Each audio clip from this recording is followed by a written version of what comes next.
Salut les explorateurs, bienvenue dans Bivouac Stories, une toute nouvelle série YouTube. Vous allez plonger avec moi dans une véritable immersion où nos invités sont accueillis dans une ambiance intime éclairée par le feu et les flammes. Alors bien évidemment, autour du feu, on parlera d'exploration, d'aventure, de sport, de résilience, mais également de valeurs humaines. Alors si ce genre d'aventure vous plaît, n'hésitez pas à liker la vidéo et activer les notifications pour ne rien manquer des prochains épisodes. Sans plus attendre, notre premier invité, Noam Yaron.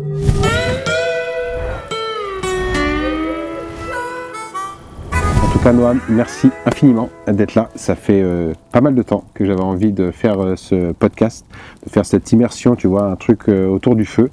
Et on s'est posé pas mal de questions de savoir qui pourrait être la première personne pour venir inaugurer cette nouvelle série sur YouTube. J'ai dit, mais moi je connais quelqu'un et franchement il est extra et je suis sûr que ça serait une belle expérience. C'est un honneur en tout cas d'être là, c'est le baptême du feu dans tous les sens du terme. Hein. Bah oui, parce que tu nous as dit que... Ni feu, ni dormir dehors, parce que ce que les gens ne savent pas c'est qu'on va dormir là-bas. Hein. Exactement, on dort là-bas. Donc très content d'être là et puis saut dans le grand bain et puis je me réjouis de pouvoir aussi en apprendre plus sur toi parce qu'on se connaît depuis un moment par le biais d'internet mais on ne s'est jamais vraiment rencontrés. Exactement. Et voilà, très content d'être là.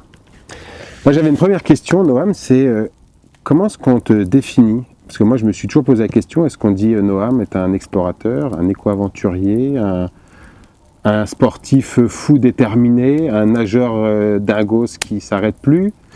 Et en fait je me suis dit, c'est une question que j'ai envie de poser, de savoir comment est-ce que Noam se définit. T'es la seule personne qui peut me poser cette question en vrai. C'est vrai? Mais oui, parce qu'en réalité, ce qu'on fait, parce qu'on fait à peu près la même chose, ça n'a pas vraiment de nom.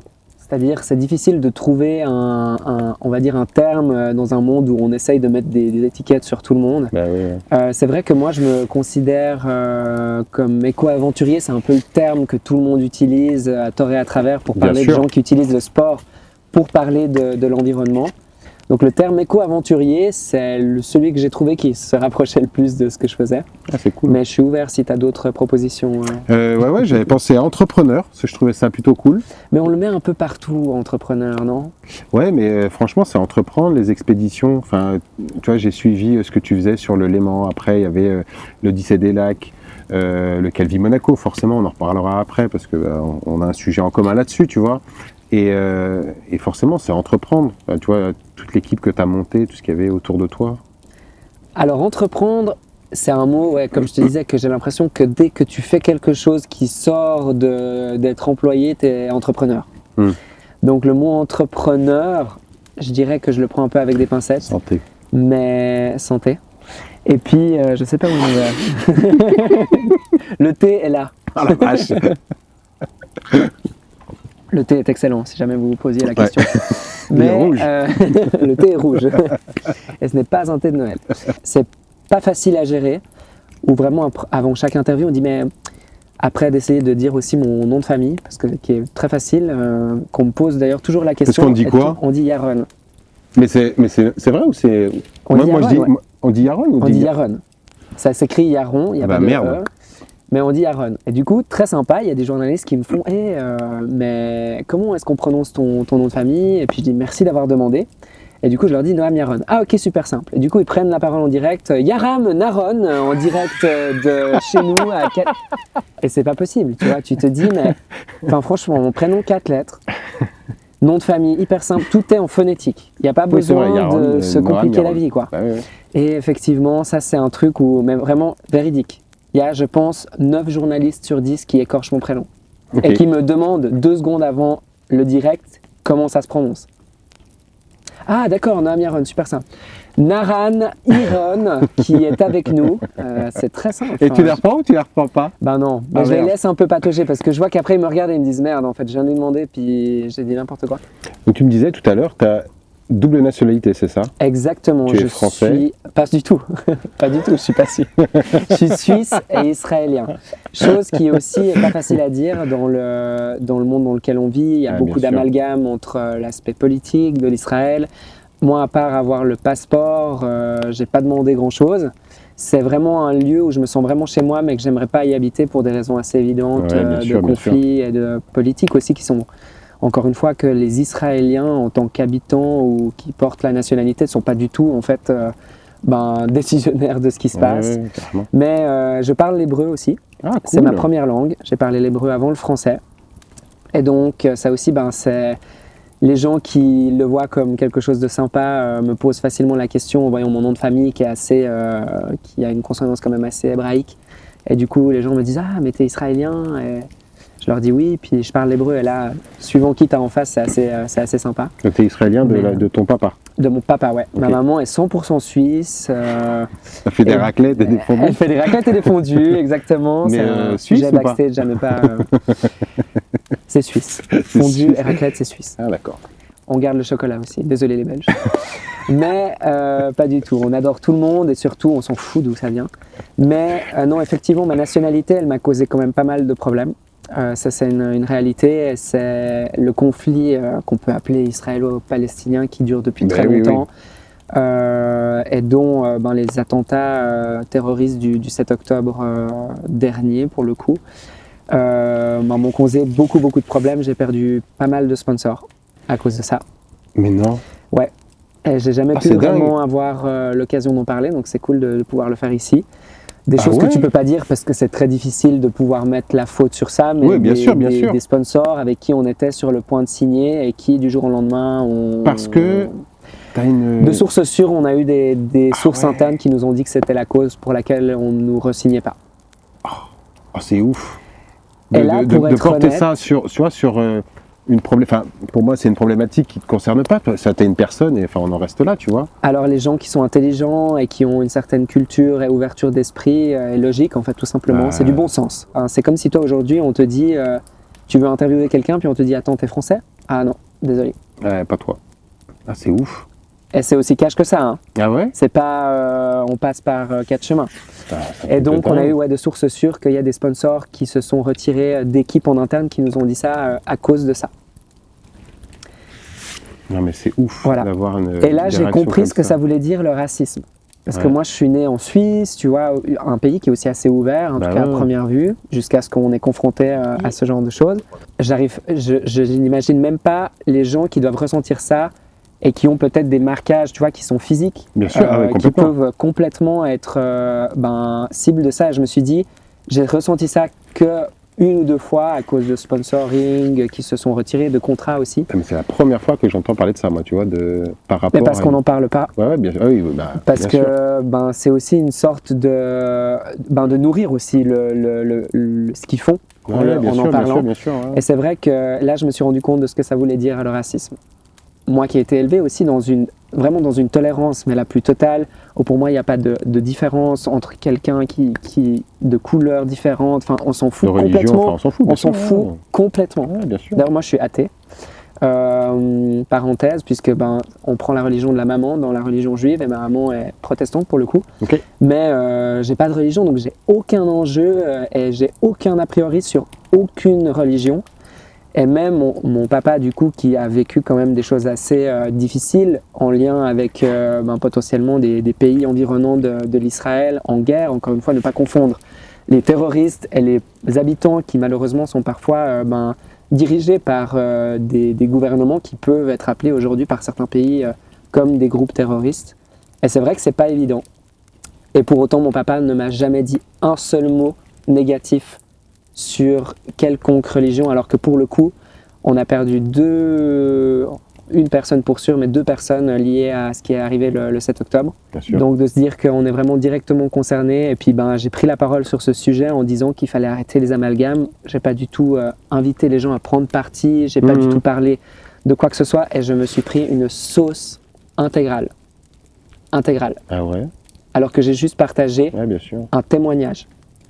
Donc toi, Noam, si je dis pas de bêtises, tu es né à Morges, c'est ça? Exactement, en Suisse, en face d'Évian. Cool. Et donc j'avais cette petite question d'essayer de situer le petit Noam. Comment est-ce que tu étais quand tu étais un jeune petit garçon? Tu étais quelqu'un de très sage, de très turbulent. Si par exemple, je parle de moi très rapidement, j'étais un vrai merdier. J'emmerdais mes parents tout le temps, j'étais très chiant. On m'attachait au lit pour dormir la nuit tellement que j'étais... Enfin, tu vois, ça partait en sucette, tu vois. Ok. Donc je comprends maintenant un petit peu pourquoi j'en suis presque venu à faire toutes ces expéditions par la suite. Mais comment est-ce que tu étais, toi? Comment est-ce que tu étais en tant que petit garçon? Donc déjà, la blague commence à ma naissance. 4 kilos, donc bon bébé. Ma maman a fait du bon boulot, tu vois. Et c'est Papa aussi quand même. Hein. Papa aussi, mais un peu en amont, pour le coup. Il a capitalisé sur les intérêts. Bon, pour le coup, ils n'ont pas regretté, je crois. J'espère. Mais contrairement à toi, pour le coup, j'étais pas un enfant modèle. On va pas dire ça, mais j'étais sage. J'étais vraiment sage. Pour te dire, mes parents, ils m'ont jamais fliqué pour mes devoirs. Je faisais tout à temps, en temps et en heure. Je prenais le bus très très jeune, tôt pour aller en ville, etc. Enfin, mes parents me faisaient vraiment, vraiment beaucoup confiance. Et en fait, mes parents, ils m'ont laissé une liberté totale.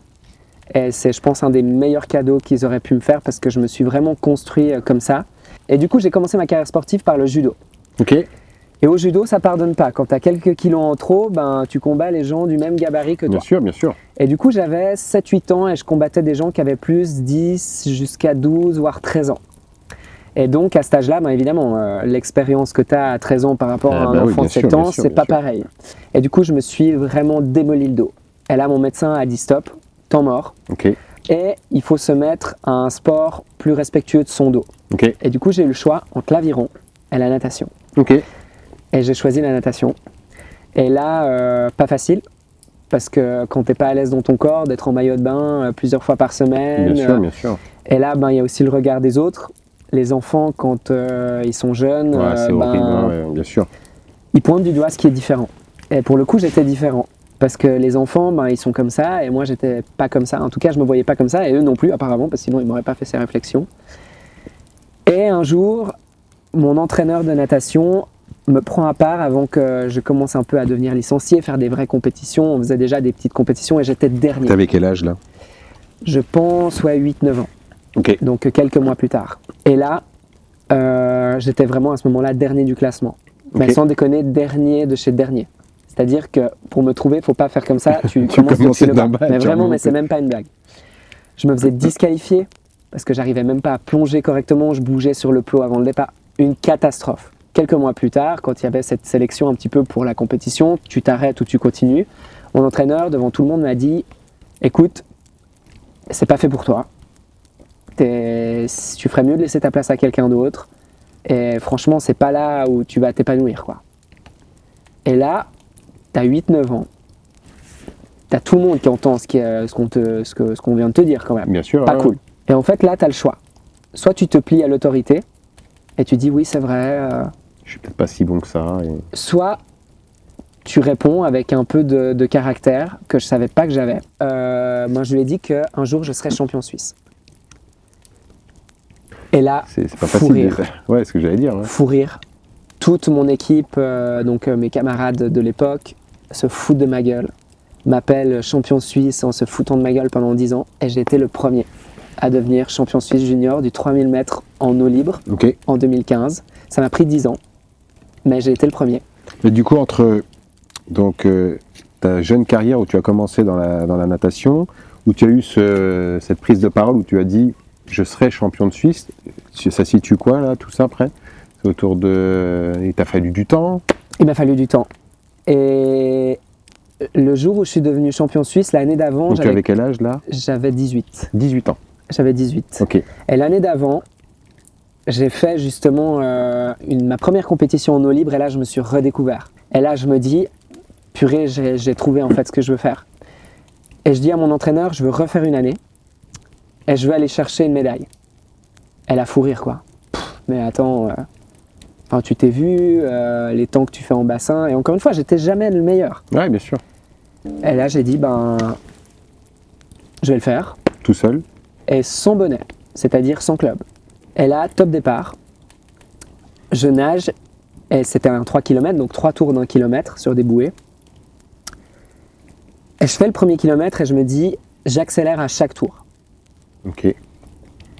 Et à chaque tour, je dépassais des gens.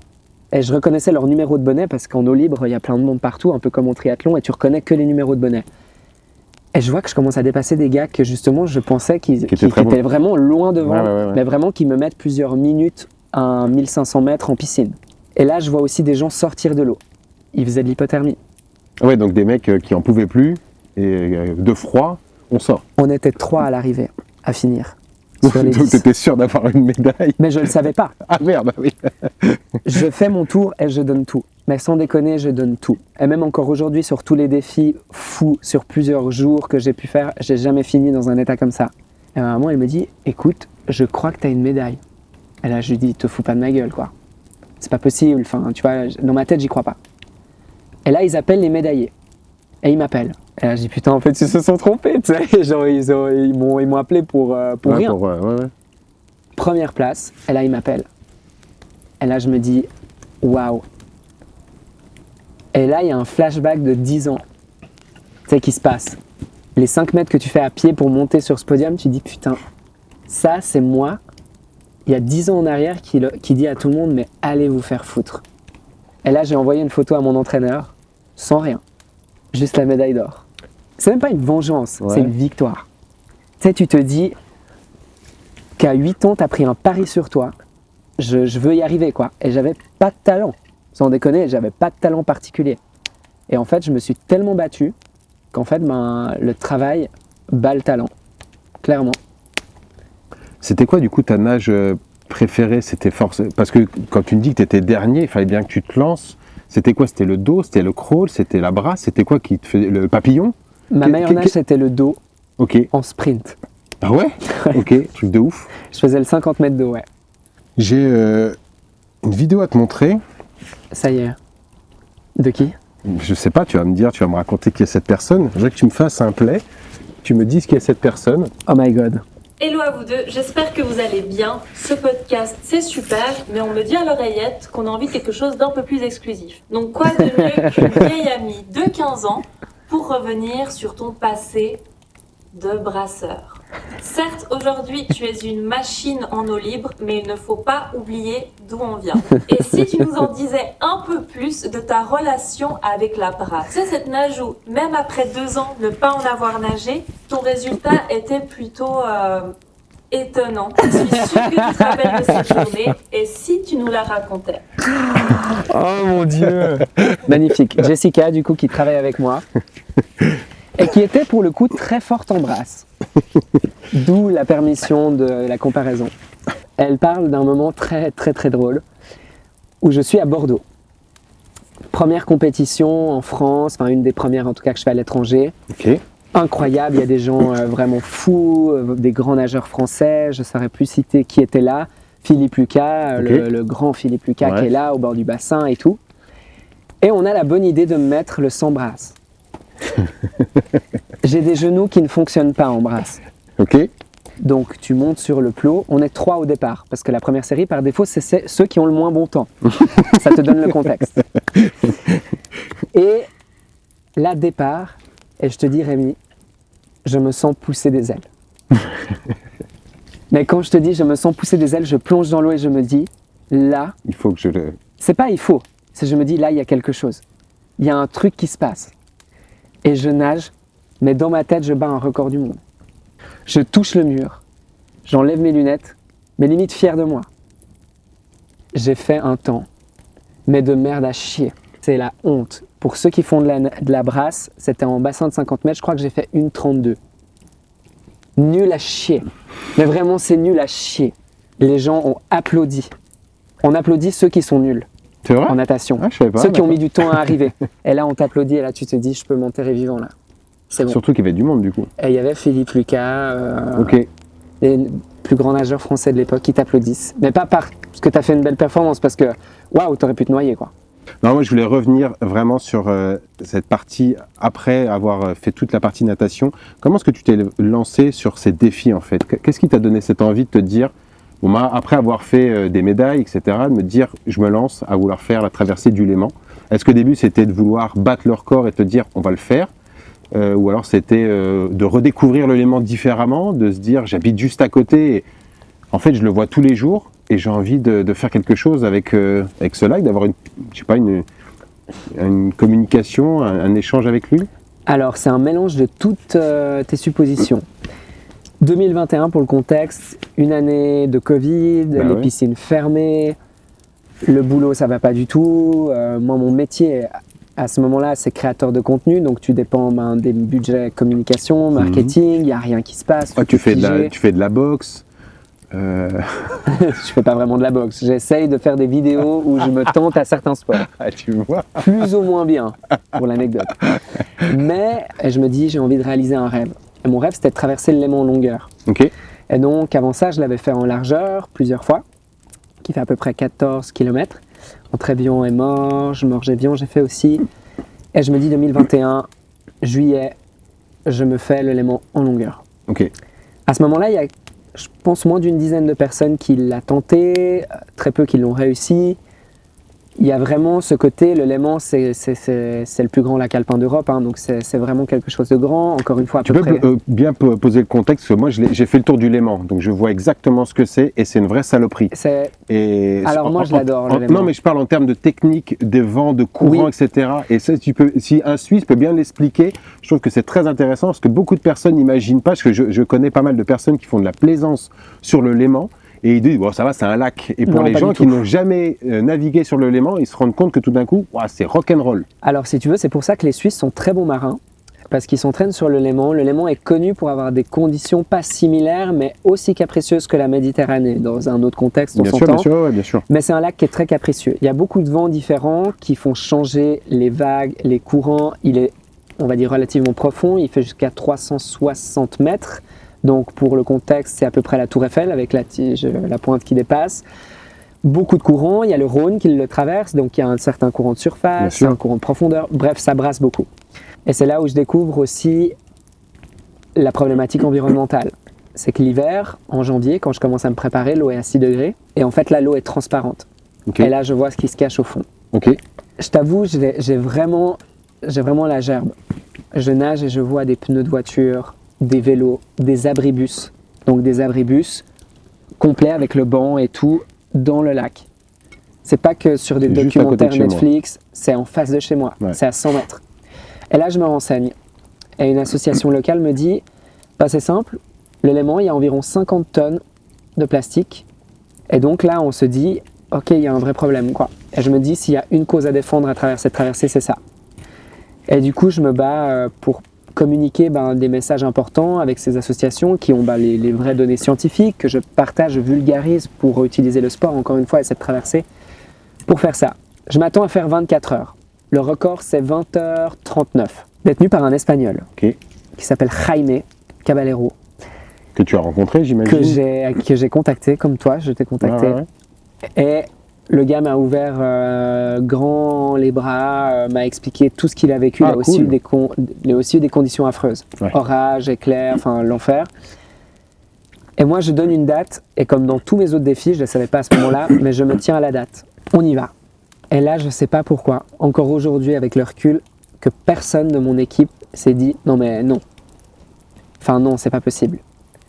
Des vagues à retourner le bateau, on a dû abandonner un des deux bateaux qu'on avait. D'ailleurs, quand on m'a dit « mais pourquoi tu veux deux bateaux ? Il n'y a pas besoin de deux bateaux ». Trop petit en taille ou non? En fait, si tu veux, pour pouvoir suivre ma vitesse, ce bateau qui était relativement petit, n'arrivait pas à tenir le cap. Il se faisait pousser par les vagues et tout. On s'est fait surprendre par cette tempête qui aurait pu nous avantager si on était dans le petit lac, donc passé Ivoire, pour ceux qui connaissent. Ouais. Et là, on arrive dans ce petit lac et du coup, on a le vent dans le dos, donc c'est relativement plus facile, bien qu'on a d'autres problèmes. Le bateau qui a un voilier derrière lequel je nage n'est pas du tout fait pour faire du suivi de nageur, se fait envoler par le vent. Explique comment ce que tu fais en fait pour nager, pour suivre ton cap, parce que c'est super intéressant. Ça aussi, on l'a limite inventé, personne Ah n'a ouais, c'est pensé vrai à ça avant. Et l'Espagnol, il faisait comment? Il nageait à côté du bateau, comme tous Ok. les autres nageurs en eau libre Ok. sur ce genre de performance. Ok. Lui, encore une fois, l'a fait en maillot de bain ou en combinaison, c'est aussi un peu différent. Ouais. Mais en fait, on tracte une ligne d'eau Comme à la piscine. comme en piscine, Ah ouais. derrière le bateau. Et moi, je nage à côté du bateau, donc à l'extérieur du sillage, Ouais. pour pas être dérangé ni profiter Bien sûr, ouais. d'une portance ou quoi que ce soit. Ce qui fait que j'ai pas besoin de regarder devant. Donc ça T'as ça toujours ta ligne rend, d'eau qui est là. on va dire, certains muscles un peu complètement. moins sollicités. Et puis, de fil en aiguille, on a cette tempête, on abandonne le bateau, donc on oublie la moitié de mon matériel, de rechange.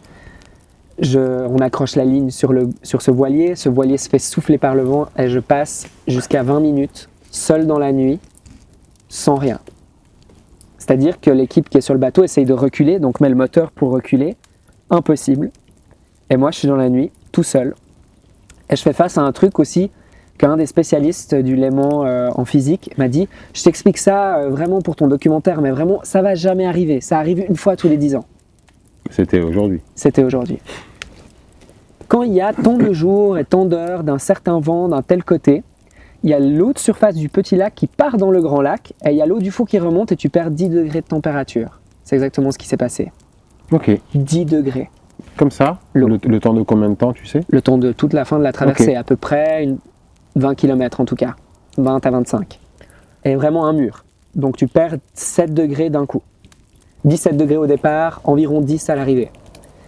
Et là, ça fait 15 heures que tu nages, tu es en hypothermie totale, ton bateau est loin, donc tu t'arrêtes, tu meurs Bien sûr. d'hypothermie, impossible de rejoindre le bateau.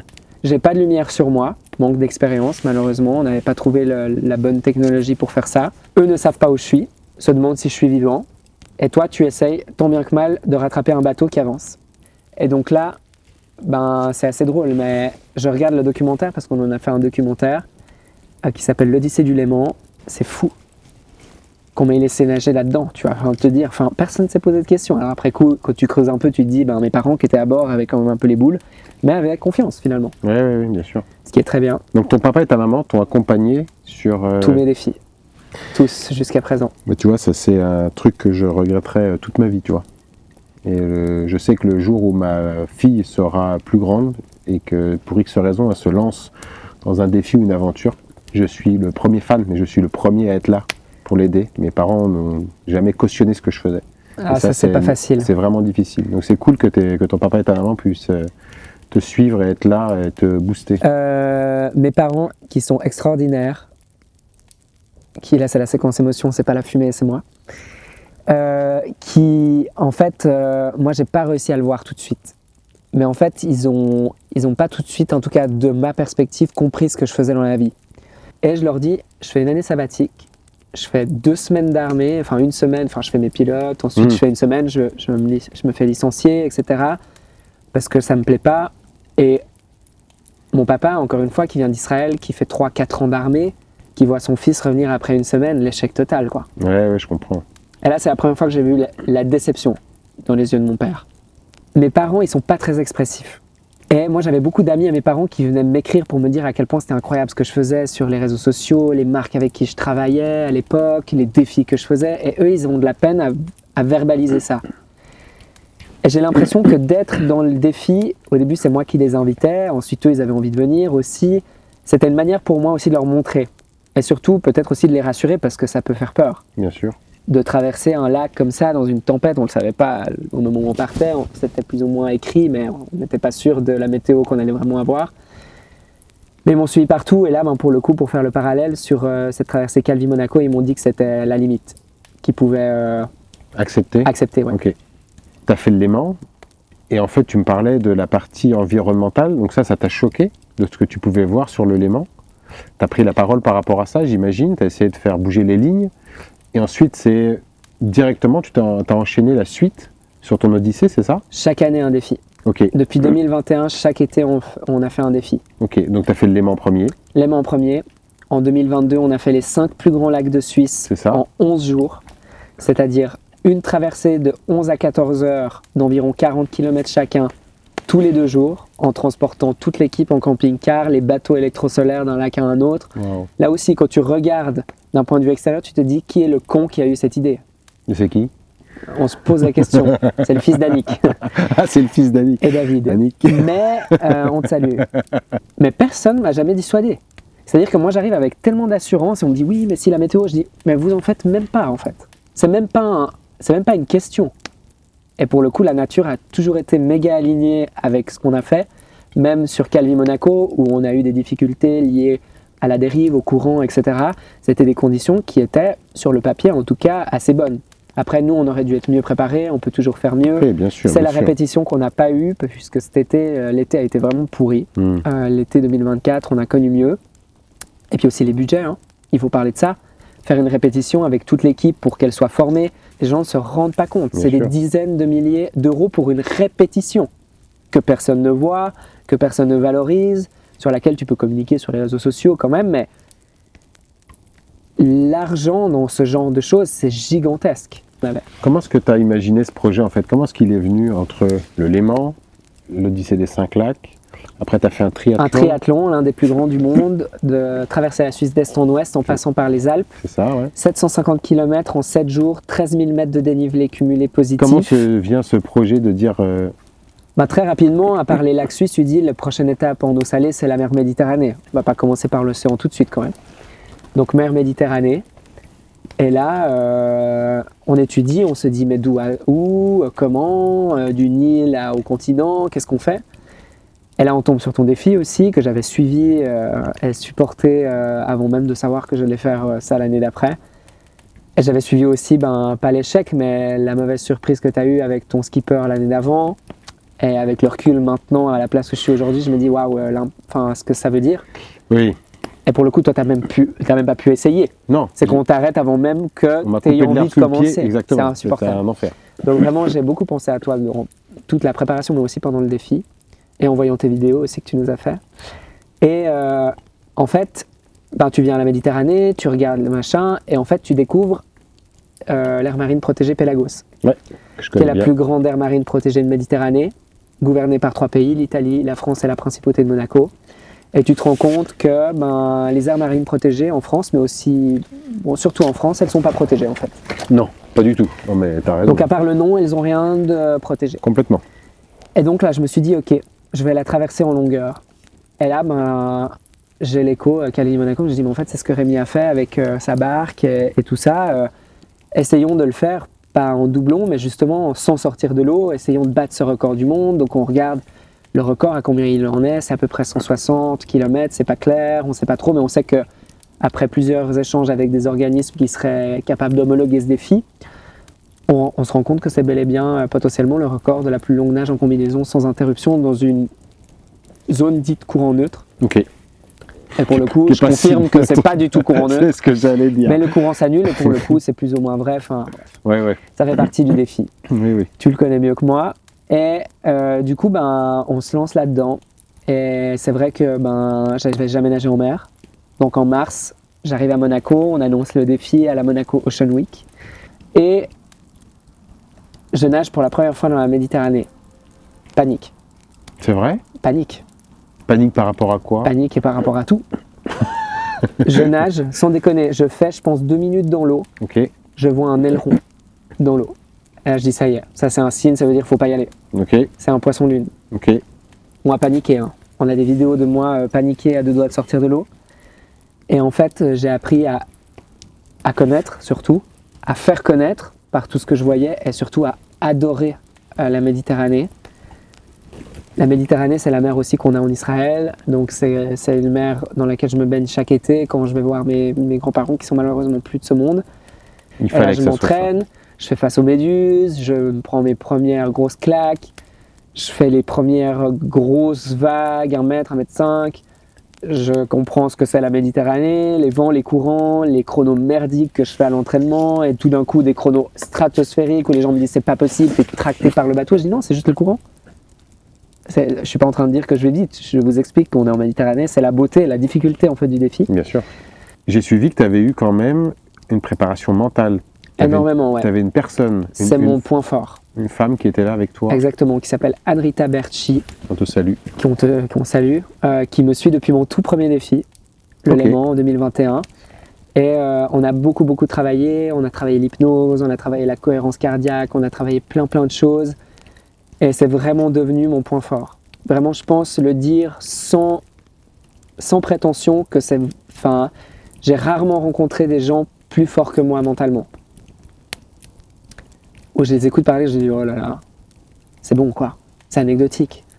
Je vois mon équipe justement qui se dit mais tu te rends compte, on est en train de dériver, on va devoir faire peut-être 3 voire 4 jours. J'ai dit 3 jours c'était déjà prévu. Tout le monde sur le bateau est booké jusqu'à pour 10 jours, hein, donc personne n'a rien de prévu. Faire venir des vivres à boire et à manger, on a quelqu'un au bord qu'on appelle, dans 3 heures il est là. Puis tu sais, tu vois cette notion de voir tout comme une montagne, comme un obstacle. En fait, moi je suis là, mais en fait ça se règle en 10 secondes quoi. Comment est-ce que tu gérais du coup la nage? Tu faisais exactement comme sur le Léman. Tu avais un bateau qui te suivait, enfin qui était devant toi avec une ligne d'eau, exactement la même technique pour pouvoir avancer. Alors ça dépend des défis. Sur le lac Léman, on avait un voilier et un bateau qui était dit le bateau du nageur qui allait à ma vitesse avec la ligne d'eau derrière et moi je nageais à côté derrière. Ok. Sur ce défi, on avait un catamaran Ouais. sur lequel on avait aussi ce système de ligne d'eau. Et du coup, on avait un deuxième bateau mais qui était là pour les collectes de données scientifiques. Ok. Donc il n'y avait pas de rôle prépondérant sur le défi.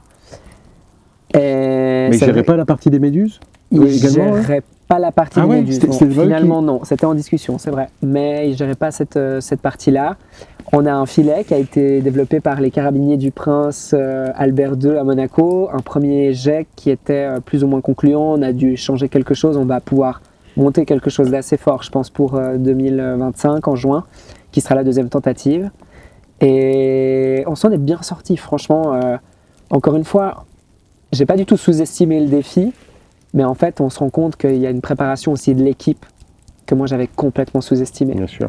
D'amener des équipes de Suisse en mer, Yes. sans voir le bord, Bien sûr. pendant des jours. Bah, c'est ce que tu disais, c'était la Et nuit. partie de faire un test zéro et un truc. Nous, ce qu'on appelle une répétition Ouais, c'est générale, ça, qu'on a toujours fait, et que cette année, on n'a pas pu vraiment faire avec toute l'équipe. On en a fait une à Toulon, mais avec une équipe vraiment réduite parce qu'on n'avait pas les gens disponibles, la météo qui était possible. C'était une Puis tu partie sais, du de venir budget. de Suisse, c'est pas anodin. Hein. Regarde, pour venir ici, je fais 4-5 heures de route Bien sûr, et bien puis je sûr. suis pas dans le sud. Hein. Ouais, bien sûr. C'est difficile, on se bat pour l'environnement, on essaye d'éviter l'avion. Donc, c'est des choses aussi qu'on doit réfléchir, on fait de notre mieux, on n'est pas parfait. Mais une répétition, ça veut quand même dire faire venir une bonne quinzaine de personnes, Bien sûr. si tu veux faire les choses bien, louer le bateau pendant plusieurs jours pour qu'il y ait une fenêtre pour faire ta répète. Exactement. Nager de nuit, donc ça veut dire payer les gens aussi de nuit, tarif de nuit. Enfin, on se rend pas du tout compte. On a l'impression, en regardant de l'extérieur, ah, c'est des amis. Non, il faut payer les gens, ils sont là, ils donnent de leur temps, c'est leur métier. Enfin, c'est évident, quoi. Bien sûr.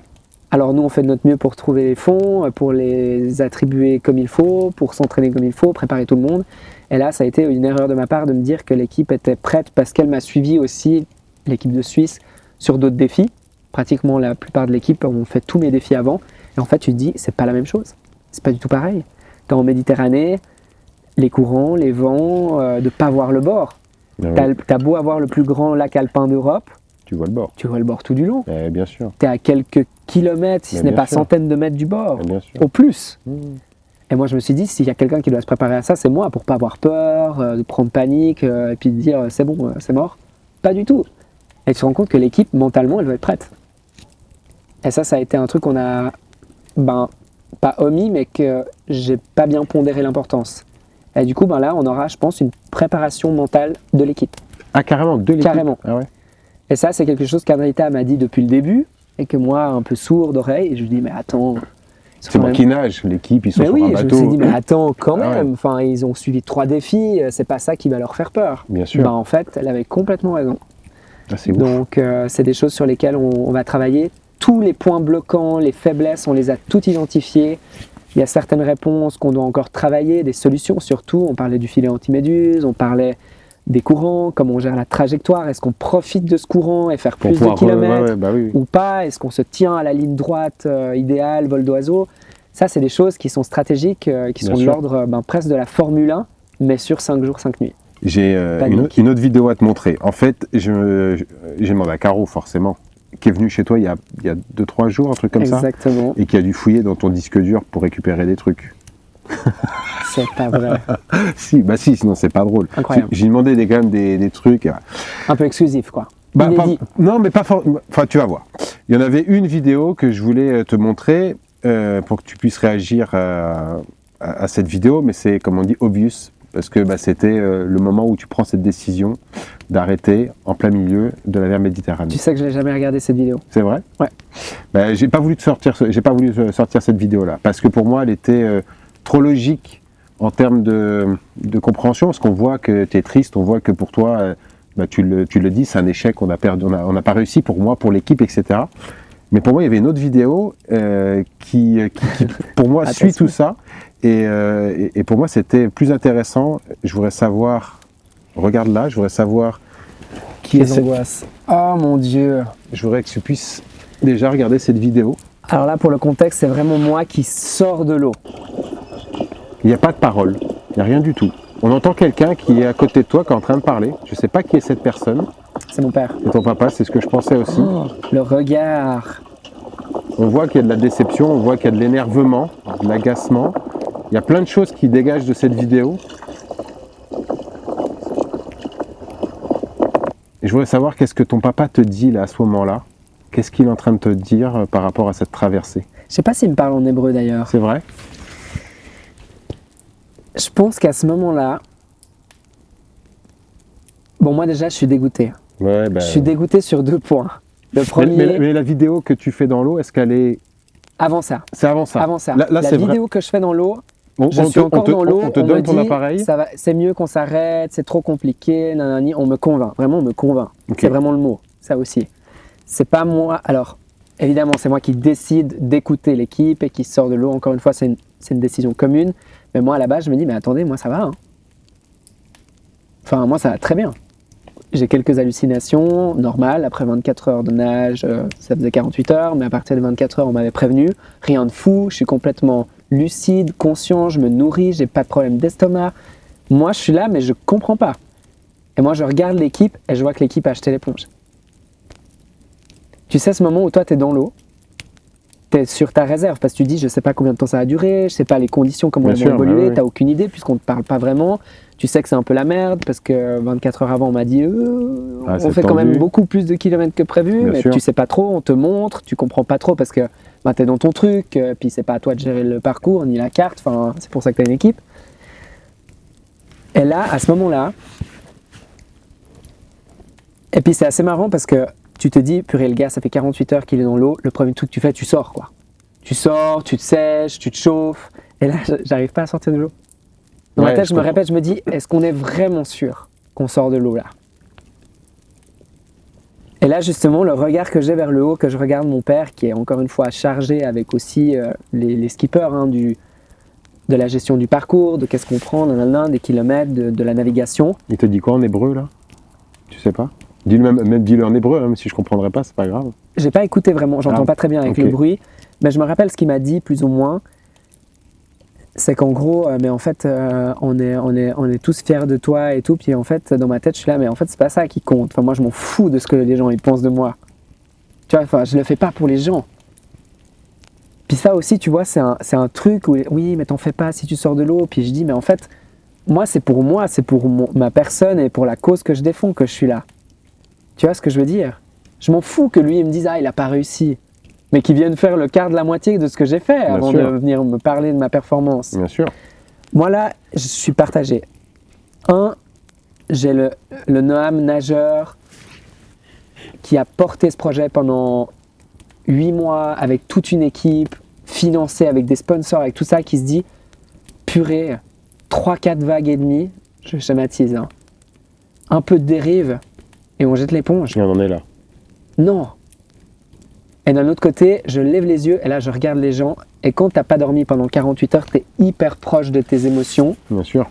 Tu ressens des choses que j'arriverais pas à ressentir en étant dans mon quotidien, où tu es happé par les écrans, que tu n'es pas vraiment proche de ton instinct. Là, tu regardes le visage des gens et tu vois qu'ils ont tous décroché. Tu vois que même si toi, tu dis, mais attendez, c'est mort, on y va. Les 2 heures autres, plus tard, 3 heures plus tard, on va me reposer la question. Ta maman du est coup- là, elle est sur le bateau aussi avec ton Ma papa? maman, elle est là, elle s'en mêle pas du tout. Ok. Ma maman, elle a fait une traversée extraordinaire. Elle s'occupait de la nourriture. Moi, tout d'un coup, je voulais des œufs brouillés. Tout d'un coup, ça passait plus. Elle se réveillait Je pour faire à l'imagine. manger. Oh, il est chiant avec ses yeux Ouais, brouillés, un peu. celui-là. Mais pour le coup, elle s'en est super bien sortie.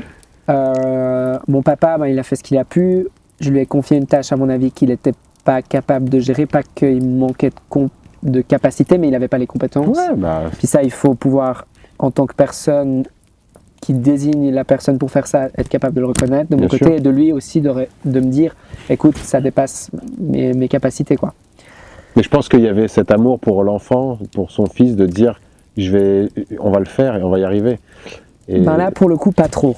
tu crois? Pas trop. Et là, il y a la partie émotionnelle qui prend le dessus.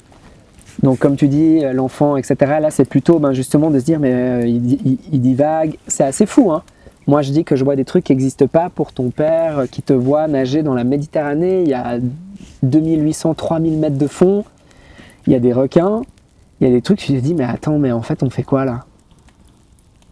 Là aussi, on revient à l'aspect de cohérence, de sens. Pour moi, ça fait sens. Ouais. C'est un outil pour parler d'environnement et tout. Pour mes parents, ils se disent, mais en fait, j'ai mon enfant qui est en danger là. Et évidemment, sans même le vouloir, consciemment, inconsciemment, ils veulent me voir sortir de l'eau. Mais bien sûr, mais c'est logique en termes de parents, enfin pour être Pour me papa voir arrêter maintenant, de souffrir, je vois alors tout que à je ne fait. souffrais pas. Oui, je comprends. Mais tu as des biais cognitifs et là, on se rend compte, est-ce que, par défaut, et c'est une discussion qu'on n'a pas encore eue avec mes parents, est-ce qu'ils sont à bord, est-ce qu'ils ne sont pas à bord, est-ce qu'ils ont un rôle, est-ce qu'ils n'ont pas de rôle du tout? Bien sûr, ouais, complètement. Parce qu'il y a Et trop d'affect par rapport à la personne que tu es, par rapport à eux. Oui, c'est Bien clair. Mais c'est vrai que c'est un sujet assez fou. Et là, vraiment, à ce moment-là, en fait, là, je suis en train d'enterrer ma traversée, là. Ouais. Là, je suis tout seul avec moi-même et je me dis, OK, là, je suis en train de sortir de l'eau. Il y a ça qui va se passer. On va me poser plein de questions. Comment? Pourquoi? Qu'est-ce qui t'a fait sortir de l'eau? Pourquoi 103 km et pas plus? Pourquoi la dérive? Pourquoi le bateau? Pourquoi non? Et en fait, dans ma tête, là, je suis déjà en train de préparer la suite. Ton plaidoyer presque Oui. face au Que j'ai pas du tout- au tribunal des populaire. médias, au Ouais, tribunal bien des sûr. réseaux sociaux. Mais bien sûr, oui. Et pour le coup, là aussi, un autre sujet hyper important. Je sors de l'eau après 103 km, je me dis que les Français, la France, les médias français vont me défoncer. Parce que j'ai Le pas petit réussi. Suisse qui débarque, qui se dit qu'il va faire sa traversée là, on va lui montrer ce que c'est. Le lendemain, la une de tous les journaux. Exploit, 103 km, Noam Yaron, nanana, incroyable, mieux que Léon Marchand, Libération. Tu te dis, mais quoi? Et la Suisse, mon pays, hein, abandon, déclare forfait, jette l'éponge. Et là, je discute avec la rédactrice en chef adjointe d'un grand média en Suisse qui me dit, bah, oui, c'est des faits, c'est juste. Je dis, oui, vous avez le droit d'écrire ça. Mais vous trouvez ça normal? Vous avez un Suisse qui tente de battre un record du monde, on fait 103 km en mer. Les Français qui pourraient même me taper dessus. Parce que je ne suis pas français et voilà. Et pour plein de pourtant- raisons différentes. Ils pourraient me taper dessus. Qu'est-ce qu'ils font? Ils mettent en avant la lumière. Et la Suisse, c'est abandon, déclare forfait. Tu dis waouh. Elle a la phrase nul n'est prophète dans son pays. Ça peut pas être plus vrai que ça. Et tu te dis c'est quand même triste. Et après coup, ouais, j'ai eu quelques discussions avec certains journalistes qui m'ont dit c'est vrai qu'après avoir vraiment analysé, parce que toi, tu es un article, hein, tu es une ligne sur un, Bien sûr, bah un oui, titre oui. parmi tant d'autres, Bien sûr. et que quand tu regardes la perspective, ils se disent c'est vrai qu'on n'a pas été sympa, quoi. Je voudrais revenir, Noam, sur une dernière chose sur cette traversée. Je me souviens parce que on en a discuté au téléphone. Moi, j'ai fait une vidéo, je te l'avais envoyé, tout ça. Et j'avais vu forcément cette vidéo où tu es dans l'eau, où tu parles de cette notion tu parlais de l'échec, tu dis on a échoué sur cette traversée. Et moi, je t'avais dit non, prends pas ça comme ça, c'est un apprentissage. T'as appris plein de choses, et on en reparle encore, tu vois, 103 km, mais qui peut dire avoir fait 103 km de nage, sans dormir, sans s'arrêter, autant de temps? Donc je voudrais juste revenir sur cette notion de l'échec. Comment est-ce que tu la vois maintenant, toi, cette notion, après avoir vécu quelque chose de fort sur lequel vit Monaco? Bah, comme je te disais, pour moi, tout de suite, avant de sortir de l'eau, j'ai dû faire le deuil avant même de sortir. Nous, on est arrivé un peu avec beaucoup de confiance, il faut le dire, en se disant, j'ai jamais dit que j'allais y arriver, j'ai dit que j'allais tenter de le faire. Parce qu'évidemment, la grande majorité du défi, c'est la nature. Et quand tu défends la nature, il faut être d'accord d'être arrêté par la nature. Eh oui, Et tu donc, sais jamais comment ça va se passer, forcément. mais ça, dans ta tête, tu le vois pas. Toi, tu vois l'échec, tu vois le verre à moitié vide, encore une fois, et c'est ce que je disais au début, il faut réussir à se débarrasser de ça, Mais de parce se que dire, ça ok, touche. Mais bien sûr que ça touche. Toi, bien sûr que ça te touche. bien sûr. Et ça touche tout le monde, hein. On a des vidéos, on est en train de monter aussi un documentaire qui, j'espère, verra le jour avec aussi la deuxième tentative, mais aussi cette première interruption, qu'on aime bien appeler interruption au lieu d'échec maintenant. Tu vois la tête de l'équipage, il n'y a personne qui est content d'avoir arrêté, hein. C'est difficile Bien sûr. pour tout le monde. Et en fait, après, tu te rends compte qu'il faut une équipe à terre, en fait, aussi, qui prend le relais. Une fois que ton équipe, elle t'a suivi pendant 48 heures, 3, 4, 5 jours, 5 nuits, Ils peuvent pas sortir de l'eau et puis continuer comme si de rien n'était. Bien sûr. Puis moi, je suis porté par l'adrénaline, tout va bien, mais eux, ils ont le contre-coup. Moi, à l'heure actuelle, on est en novembre, là, mi-novembre, je l'ai toujours pas eu, mon contre-coup. C'est vrai? Ça va me tomber dessus bientôt. Ah bah je pense, oui. Fort. Oui, bien sûr. Et c'est ça qui est difficile à avouer. Bien sûr. Que tu sors de l'eau à cause de la nature, à cause de peut-être problèmes de préparation aussi de l'équipe, que tu as mal anticipé. C'est encore une fois un on et c'est pas un tu as mal fait, tu t'es loupé. C'est ensemble. Mais c'est difficile à encaisser. Hein. Que toi tu sors de l'eau, tu dis mais en fait moi j'ai envie de continuer et puis que tu vois que eux non. Est-ce que c'est la bonne équipe? Est-ce qu'on les a bien préparés? Est-ce qu'on leur a donné les clés pour réussir aussi? C'est ça, hein. En tant que leader, c'est ce que tu dois faire. Et tu te rends compte que tu peux pas leader en étant dans l'eau, quoi.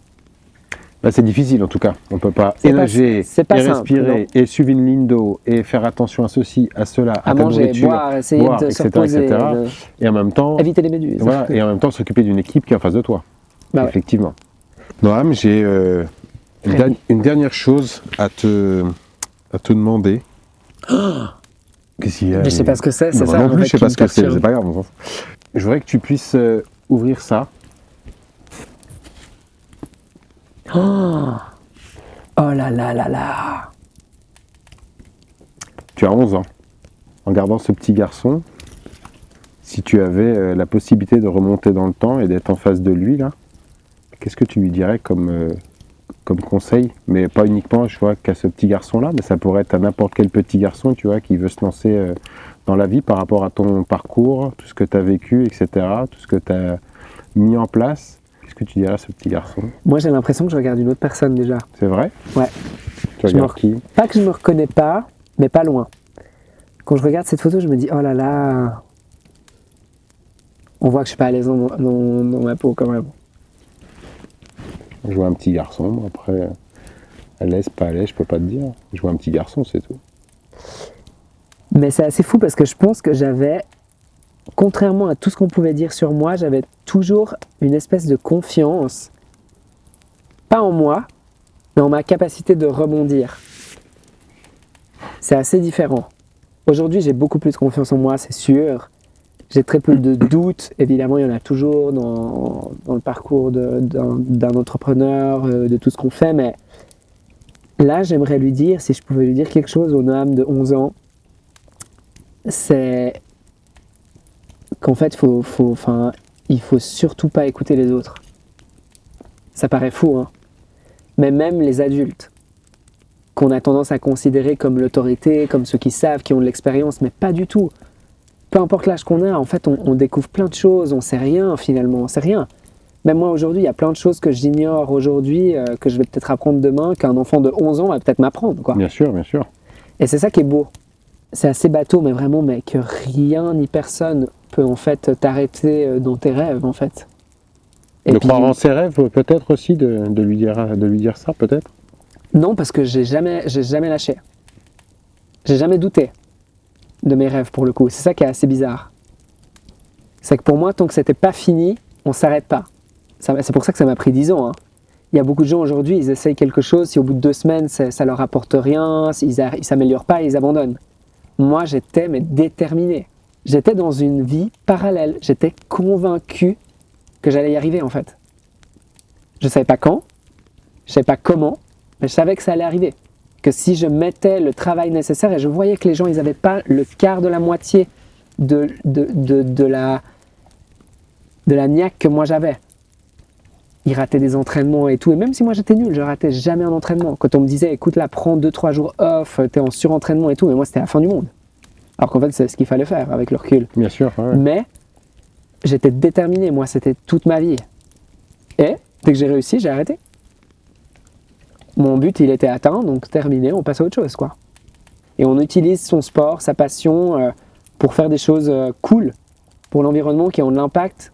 Enfin, moi, je suis fier de ce qu'on a réussi à faire ensemble. Merci beaucoup, en tout cas. Merci pour ce à temps. toi et à vous tous, parce que ça se fait pas tout seul, hein, on le Non. souligne pas assez souvent. Bien sûr. Que pour ils mettre sont- en œuvre ils tout ça, ils sont là, derrière on la les caméra, voit on pas, les voit. mais Ils nous il y a- servent du bon thé, il y a William, il qui y a a un peu Thomas, il y a Gaspard. d'alcool dedans, Mais, mais parce qu'il fait merci, froid, il faut se réchauffer. Mais merci effectivement qu'il soit là et merci à toi d'être venu pour cette première immersion dans le Bivouac Stories en tout cas. Ah, c'était impossible de refuser quand même. Bah, c'est cool. Merci beaucoup. Merci. Moi, je te propose un truc vachement plus sympa qu'on verra pas sur les caméras. C'est de se taper une bonne bouffe juste après. On adore. Je prends. Je prends. Et on filmera les backstage si j'ai survécu à la nuit dans le Tipeee aussi. Ça me va très bien. Merci à toi en tout Merci cas. beaucoup. Ciao.